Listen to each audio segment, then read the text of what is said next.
Assalamualaikum warahmatullahi wabarakatuh. Selamat pagi, salam sejahtera buat kita semua. Salam sehat selalu dan salam budi luhur. Baik, kita kembali pada materi tentang isu sosial dan praktek profesionalisme, atau kita kenal sebagai etika profesi. Bahwa pada pertemuan sebelumnya kita sudah membahas mengenai apa itu etika profesi dan betapa pentingnya sebuah etika profesi. Nah, pada video ini kita akan membahas tentang profesi. Bahwa kita harus memahami juga apa yang dikatakan sebuah profesi. Ya. Jadi istilah profesi itu telah dimengerti oleh banyak orang, ya, bahwa suatu hal yang berkaitan dengan bidang yang sangat dipengaruhi oleh pendidikan dan keahlian.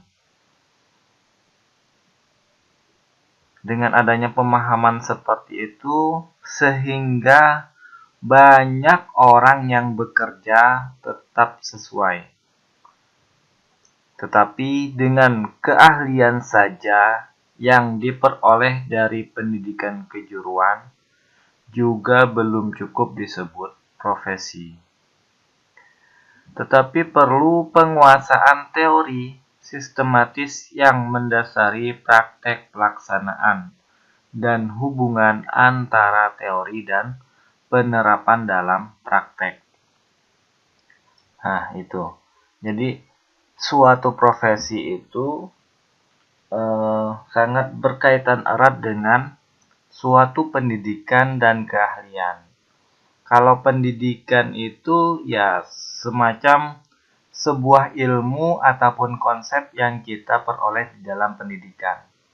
Nah, berupa teori. Serta keahlian. Jadi, tadi kan saya sudah menjelaskan, ada kata-kata profesi itu sangat berkaitan dengan pendidikan dan keahlian. Ya, jadi kedua bidang tersebut, kedua kata tersebut sangat terkait. Jadi sangat dibutuhkan agar dikatakan sebuah profesi. Jadi contohnya seperti ini. Jadi kalau kita mempunyai keahlian saja, ya misalnya kita keahlian tersebut bisa kita peroleh baik dari pendidikan kejuruan maupun bisa kita belajar dari otodidak gitu kan. Nah, keahlian saja seperti itu otomatis bisa bekerja.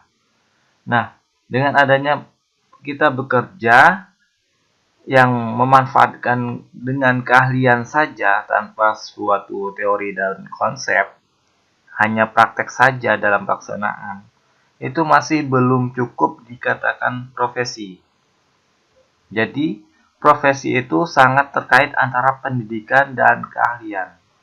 Jadi, kita harus memahami suatu teori yang sistematis di dalam suatu bidang itu, yang mana teori tersebut itu bisa menjadi dasar kita untuk mempraktekkan ataupun melaksanakan suatu pekerjaan dan hubungan antara teori dan penerapan dalam praktek. Nah, itu dikatakan profesi. Kalau kita sudah memiliki menguasai suatu teori yang sistematis dan juga kita dengan adanya teori tersebut kita bisa mempraktekkannya, ya, langsung diterapkan teori tersebut. Nah, itulah dikatakan profesi.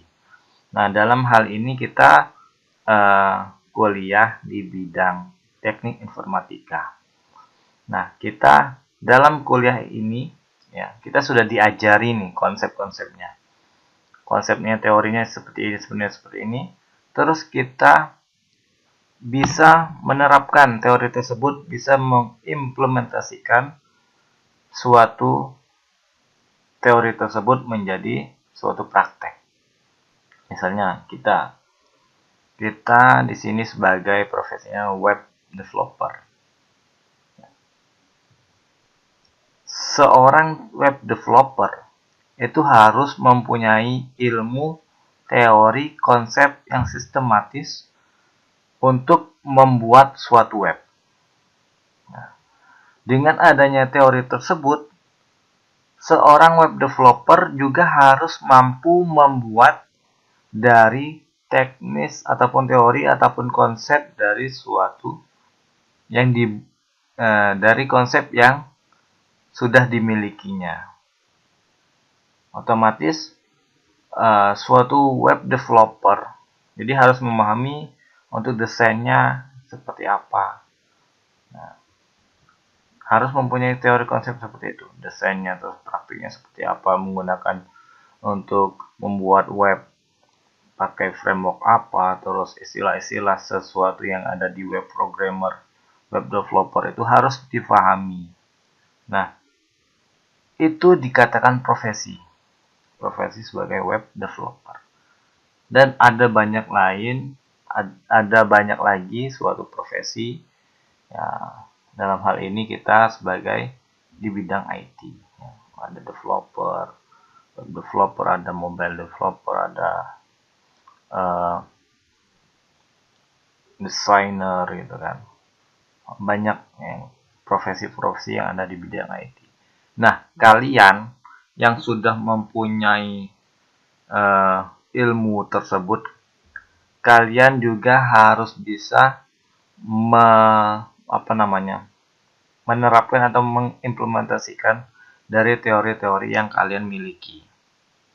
Nah, setiap orang itu mempunyai keahlian ataupun profesi yang berbeda. Nah, dari situ saya sarankan untuk supaya harus serius ya. Dalam perkuliahan ini kalian untuk saya pengennya mengembangkan web developer, pengen menjadi dan pengen memiliki sebuah profesi sebagai web developer, programmer, terus sistem analis gitu seperti itu. Jadi kalian harus memahami teori dan konsep, dan teori tersebut harus bisa dipraktekkan sebagai dasar. Jadi teori tersebut sebagai landasan kita untuk bekerja, untuk praktek dalam pelaksanaan teori tersebut. Nah, itu yang dikatakan profesi. Oke, mungkin kalian sudah memahami ya. Baik, untuk sesi video ini sekian dan terima kasih atas perhatiannya. Jika mungkin ada suatu kejanggalan dalam penjelasan saya, mungkin kalian bisa bertanya, kita bisa berdiskusi mengenai yang saya jelaskan di video ini. Oke, baik, terima kasih atas perhatiannya. Assalamualaikum warahmatullahi wabarakatuh. Salam budi luhur.